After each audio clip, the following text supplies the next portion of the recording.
You know that feeling when you're so annoyed by something, you just can't find the right words in English to really capture your frustration?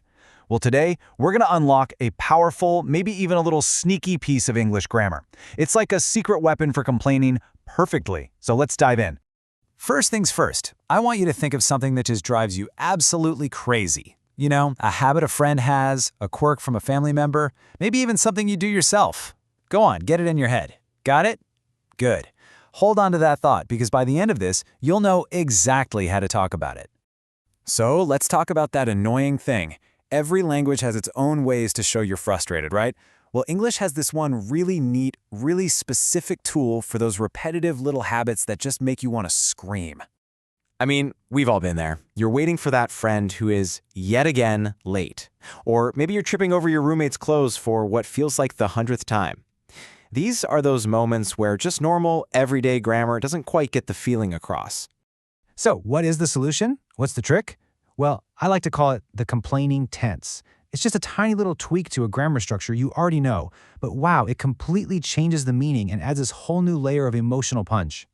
And here it is. This is our secret weapon. When you combine the word always with the continuous tense, the ing verbs, you're not just stating a fact anymore. Nope. You're sending a crystal clear message. This happens way too often, and honestly, I'm not thrilled about it. And check out how simple the structure is. Seriously. You just take your subject, add the right form of the verb be, like is or are, pop in always, and then finish it off with your main verb with an ing at the end. Like, she is always coming. Easy, right? Here's a perfect example. If you just said, he always says stupid things, it sounds, well, kind of like a neutral fact. But change it to, he's always saying stupid things. Whoa, now you can feel the speaker's irritation. You can practically hear the eye roll in that sentence. Okay, now let's get to the real magic behind this. The huge difference between just stating a fact and expressing a really strong feeling, it all comes down to one tiny change in that verb. This slide nails it. Look at the left side. She always arrives on time. That's a neutral statement. It might even be a compliment. But now look at the right. She's always coming to work late. The structure's almost the same, but the feeling, totally different. That is 100% a complaint. So here's the bottom line. The simple tense just reports a habit, but the continuous tense, it reacts to it.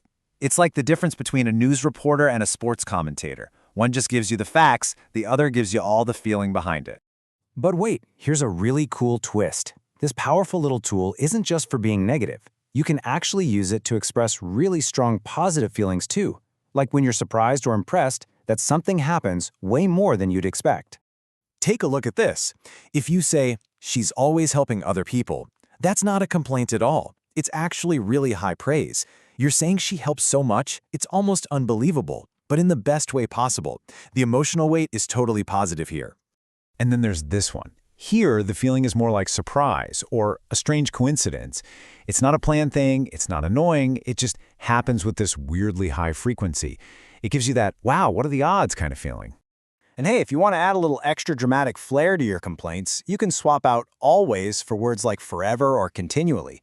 Saying you're forever losing things, man, that really turns up the volume on your frustration. All right, enough theory. It is your turn. You've seen how it works, you've seen the examples. Let's see if you can use this new secret weapon on a couple of classic annoying situations. Okay, imagine this. You're telling a friend about your awful old car. It was just the worst. How would you phrase that as an emotional complaint about something that happened over and over again? Think about that structure we just learned. Yes, exactly. It was always breaking down. That one sentence is just packed with frustration, isn't it? You're not just stating a fact, you're making your friend feel the annoyance of being stuck on the side of the road. Again. Okay, last one. This is a situation I think a lot of us can relate to. Your sister has this really bad habit of borrowing your clothes without asking. You're fed up. What do you say to her?